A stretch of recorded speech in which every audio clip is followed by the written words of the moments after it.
How do you interpret Genesis 3:15? Zerah, her seed.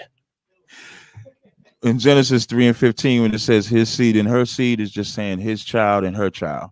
It still would involve two people being at odds with each other from the gate. So he's saying the serpent seed and her seed because she carries seed and gives birth. You can find that in Genesis, the 19th chapter, when Lot's daughters got him drunk. Why? Because they said to preserve seed of their father. Who is the serpent seed, Tazariak?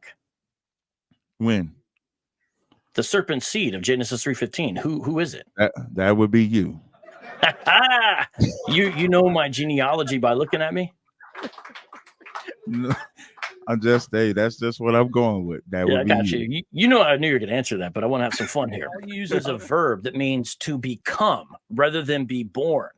Genome instead of genao. In Galatians 4:4, Paul uses the same verb, this time inflected as genomenon, which means coming from a woman. Yet he describes Ishmael in the same passage, Galatians 4, as gagenadha, which is from genao, which is the regular way to describe being born. And in Philippians 2:7, he uses that same verb, genomenai, instead of genao, because that tends to associate the husband. Why? Can you pause his time? I don't know what's going on. I don't know what word you're talking about. You know how many words is in Romans 1 and 3? I don't know what you didn't say in Romans 1 and 3. I don't know what word you're talking about. The word that's translated sometimes is descended. Can you tell me what word in Romans 1 and 3 you're talking about? Yeah, it's translated as seed or descended. So you talk about the word seed. But I'm talking about that's my point though.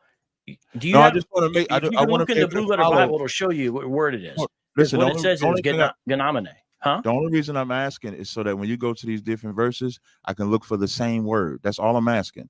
You just didn't say what word. So you talk about the word seed or sperma. Well, so no, so sperma's not in. So no, where it says descended from spermatos, I'm talking about the word that's sometimes translated descended. I don't know what it says in the KJV, but here we'll look it up in the KJV. Hey Corey, just keep his time paused because I don't want his question.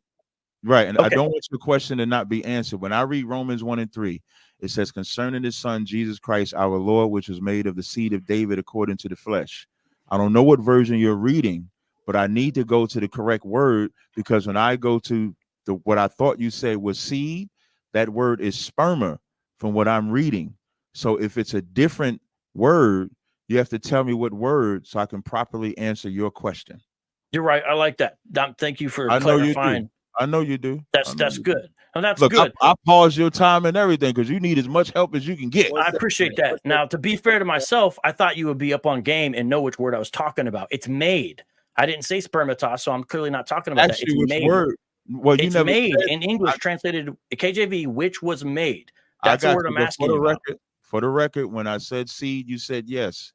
And then you changed your mind. That's why when you asked who was the seed in Genesis 3 and 15, and I said you proving it right now.